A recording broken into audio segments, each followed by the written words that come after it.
You're listening to the NASM-CPT Podcast with Richey, winner of the Share Care Emmy Award for Social Storytelling and the official podcast of the National Academy of Sports Medicine. Hey, y'all, and welcome to the NASM-CPT Podcast. My name is Richey, and today we're going to talk about static stretching, continuing a conversation about static stretching, and this time, static stretching's effect on DOMS, or delayed onset muscle soreness, or as I often refer to it, that second day soreness that hurts so much more than the first day. So DOMS is a very common thing that we talk about in the fitness industry.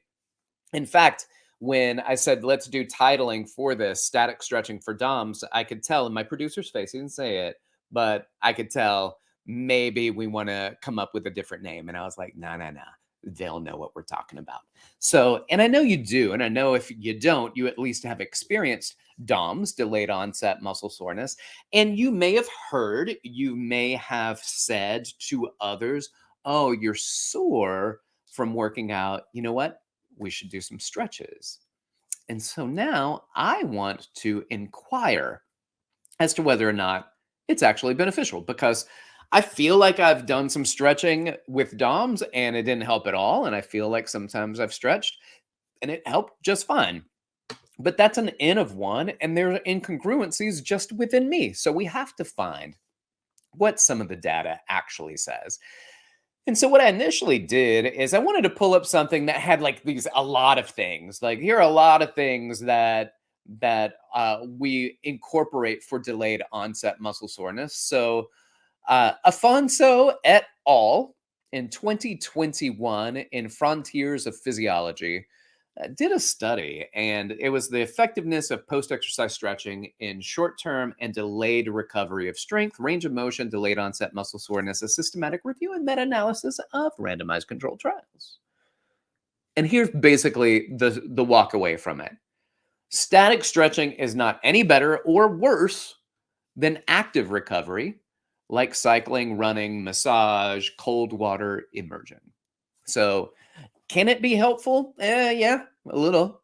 And is it worse than these other things that are so hyped right now, like cold water immersion? No, in fact, it's not any better, and it's not any worse than cold water immersion. What about massage? Massage feels good. Yeah, they found it's not really any better than massage. Not really any worse. Active things like cycling and running. Cycling, that surprised me. I thought cycling would be better. Running, there's impact. And so I could see why that may not be the best thing for DOMS, but it turns out that cycling, though it helps move some things, it doesn't heal your muscles. It does feel better at the time, but chronically, that's going to come back. And so I found that pretty interesting that took place over time. Here's another study. By the way, this might be my favorite name to say. Apostolopoulos et al. In 2018. Randomized controlled trial where they took passive stretching intensities for recovery. So they did some high intensity stretching, some stretching that if somebody did it to you, you'd be like, hey, pump the brakes, buddy. That's some high intensity stretching. And there were some moderate and low intensity stretches there as well. And so what they did, this high intensity group, a low intensity stretching group, and then there was a control group. So both stretching groups performed 3 sets of static stretching exercises, 60 seconds each for the hamstrings, hip flexors, quads, over 3 consecutive days after doing a novel eccentric exercise. Novel just means new. This new exercise, something you're unaccustomed to. And they did some stretching afterward, and they measured muscle function, blood biomarkers, and which would be like C-reactive proteins and creatine kinase. And they did this study and followed up 24, 48, and 72 hours after the baseline was done. And there was a baseline measurement. So perceived muscle soreness scores were collected at the time, 24 hours, 48, 72 hours post-exercise.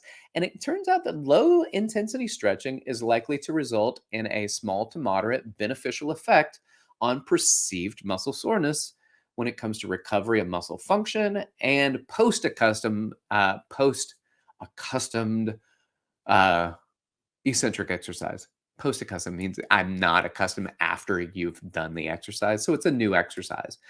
Now, the markers of muscle damage, such as inflammation, did not change, but the perception, how they felt, changed after low intensity stretching, especially when compared to the high intensity stretching group or no stretching. So if you're going to do some stretching, there is small to moderate beneficial effects that people have found, and those were better than a real deep stretch, high intensity, and no stretching at all. However, I'll also say this. Several other studies point out that there is no difference, like McGrath et al. 2014, Z et al. 2018. There's really not much of a difference. But I did find this study, and I found this study, and I liked it a lot. And so I wanted to read the outcomes of this study that was done. And it's like a pivotal study. It's an old study, 2003. But I thought this was really interesting. So I wanted to share it with you. This is Chung, Hume, and Maxwell, 2023 in the journal Sports Medicine. And I want to read this to you. A number of treatment strategies have been introduced to help alleviate the severity of DOMS and to restore the maximal function of muscles as rapidly as possible. Non-steroidal anti-inflammatory drugs have demonstrated dose-dependent effects that may also be influential by the time of administration. Those are non-steroidal anti-inflammatory drugs, NSAIDs, or things like ibuprofen. All right. Similarly, there we go. Massage has shown varying results that may be attributed to the time of massage and the application of massage techniques used. Cryotherapy, stretching, homeopathy, ultrasound, electrocurrent modalities have demonstrated no effect on alleviation of muscle soreness or other DOMS symptoms. This is specifically for DOMS. They said that exercise is the most effective means of alleviating pain during DOMS. However, the analgesic effect is also temporary. So when you go back to the cycling and the running of the previous study, it did help momentarily, acutely. But over time, when you sit again, you relax again, then the soreness of that DOMS comes back. All right.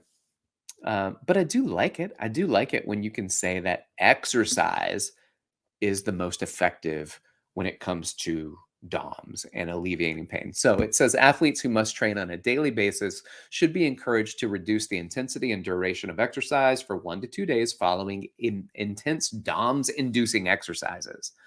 Alternatively, exercises targeting less affected body parts should be encouraged in order to allow the most affected muscle groups to recover. Eccentric exercises or new, novel activities should be introduced progressively over a period of 1 to 2 weeks at the beginning of or during the sports season in order to reduce the level of physical impairment and or training disruption.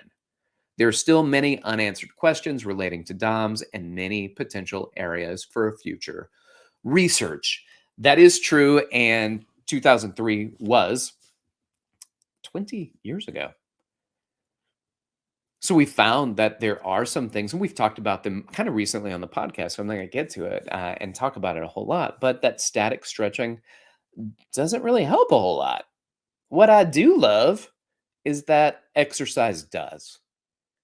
And this was great to kind of go back through and say, oh, what about massage? A massage can be helpful, but these are short-term fixes. DOMS needs to heal, right? And so healing, you can do things that calm down that inflammatory process momentarily, that can negate some of the pain, but over time, like you have to heal. You have to heal. So regular movement helps you feel better over time. Some stretches, they may feel good in the short term, but they come back over time. So what does that mean? That means when you're achy and you're sore and then you sit on the couch, you sit at your desk, and those aches come back. And that's why people can come to me as a therapist, can come to us as personal trainers, can go to physical therapy, and they experience therapeutic approaches and they feel better with DOMS. But when they go away, it comes back. Why? Because it didn't heal. It needs time to heal, like anything, like a scratch, like a contusion, anything. You just got to give it time to heal.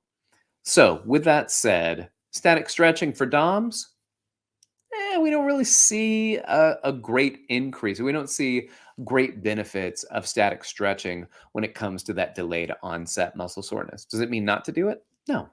No. Why would that mean that? Go ahead and stretch. You can certainly stretch, but it may not help you with your muscle soreness. All right. Y'all, thanks for listening. Appreciate it. You got questions for me, reach out to me. You can hit me up on Instagram at dr.rickrichey, or you can email me at rick.richey@nasm.org.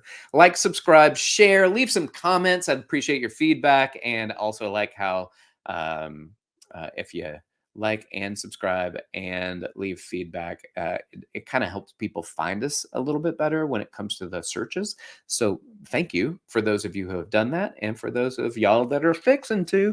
So thanks for doing that. If you got questions, reach out to me. Thank you for listening. This has been the NASM CPT Podcast.